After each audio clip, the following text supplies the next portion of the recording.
Karibu ndugu mpenzi mtazamaji wa Mbali TV. Tuko katika jimbo la Mbeya vijijini ambapo sasa tukiangazia hafla fupi inayoendelea kama unavyoona maandalizi yanaendelea ya masuala ya kula. Unaona kuna ndizi, kuna nyama ambayo iliyoandaliwa na aliyekuwa mgombea wa udiwani ndani ya kata ya Utengule Usongwe. Mimi ni mkazi wa kata ya Utengule Usongwe. Nilikuwa mgombea wa nafasi ya udiwani kwenye hii kata ya Utengule Usongwe, ambapo nilikuwa na mshindani wangu anaitwa Aide Daule, ambaye yeye kwenye uchaguzi alifanikiwa kushinda. Lakini leo nina hafla fupi ya kuwashukuru vijana ambao walishirikiana na mimi bega kwa bega kuhakikisha nashinda. Unajua swala la uchaguzi ni mchakato. Kama ni mchakato unahitaji mambo mengi, mawazo, kuwezeshwa kifedha na vitu kama hivyo. Lakini mimi kiukweli nawashukuru sana vijana ambao walitamani sana mimi nifanikiwe kuwa diwani, ambao walikuwa wananisapoti kwenye masuala ya kuwezeshwa, kwenye masuala labda ya fedha kwa ajili ya kampeni. Lakini pia niwashukuru sana vijana ambao walikubali kuwa mawakala wa kusimamia kura zangu.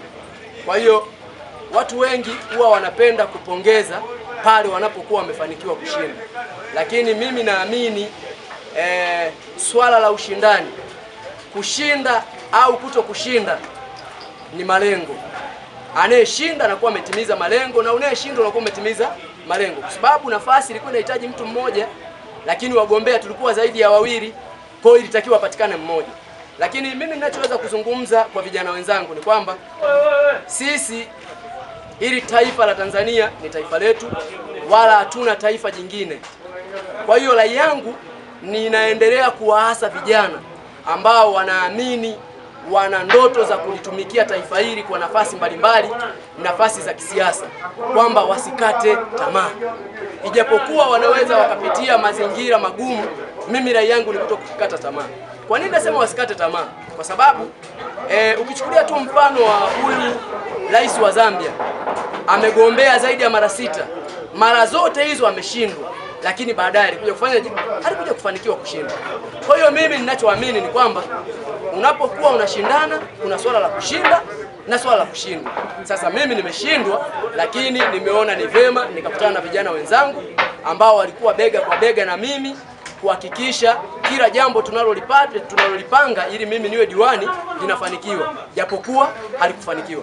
Kwa hiyo mimi ninachoweza kuwaambia vijana wenzangu, tusikate tamaa kwa namna yoyote. Wanasema mwisho wa uchaguzi mmoja ndio mwanzo wa uchaguzi mwingine.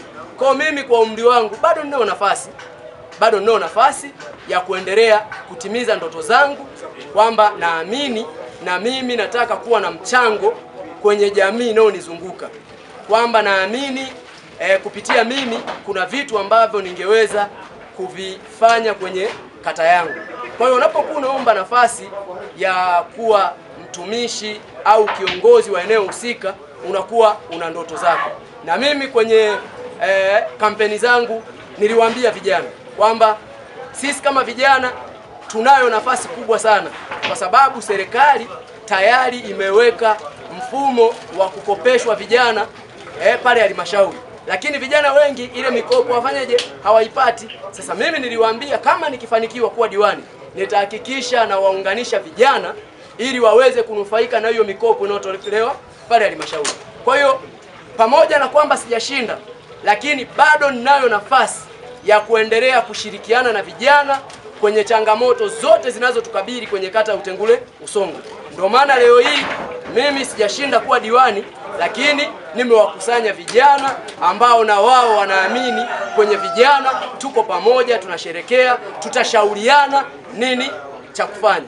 Nina swali moja kiongozi, hasa kuhusiana na namna ya uchaguzi ulivyoweza kufanyika, lakini pia tunaona matukio mbalimbali yaliyoweza kutukia kwenye mchakato huu kuanzia Oktoba 29 siku ya uchaguzi na mahala baada ya uchaguzi. Samia Suluhu Hassan, tunaona namna alivyoweza kuandaa tume ya uchunguzi wa matukio mbalimbali yaliyoweza kutukia kipindi cha uchaguzi na mara baada ya uchaguzi. Wewe unaelezeaje kuhusiana na jambo hilo? Mimi binafsi kwanza niendelee kupongeza kwa hizo jitihada ambazo mheshimiwa rais wetu wa Jamhuri ameamua kuzichukua kuunda tume. Lakini pia mimi nipende na mimi kuungana na wengine kutoa pole kutokana na mazira ambayo yametokea.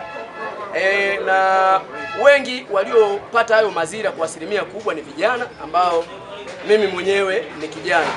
Kwa hiyo ninachoweza kusema ni kwamba vijana pia tuwe makini kwenye kila kitu tunachokiamua. Kwa hiyo ninachoweza kukisema kwamba vijana tunapoamua jambo, hebu tuamue tukiwa tunajua kwamba Tanzania ndo taifa letu na hatuna taifa jingine.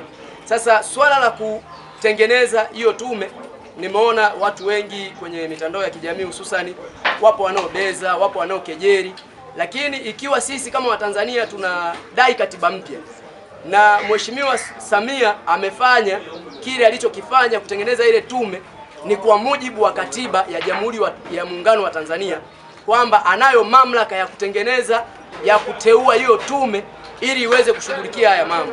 Kwa mimi nilikuwa nafikiri badala ya kubeza, tungejaribu kwanza kuwapa ushirikiano, kuona kwamba je, baada ya hiyo tume nini kitafuata, kuliko ukaanza kukejeli, ukaanza kutukana, lakini mwisho wa siku unakuta ile tume imekuja kufanya kitu kizuri ambacho baadaye sasa unaanza kuja kuona aibu, kuanza kupongeza.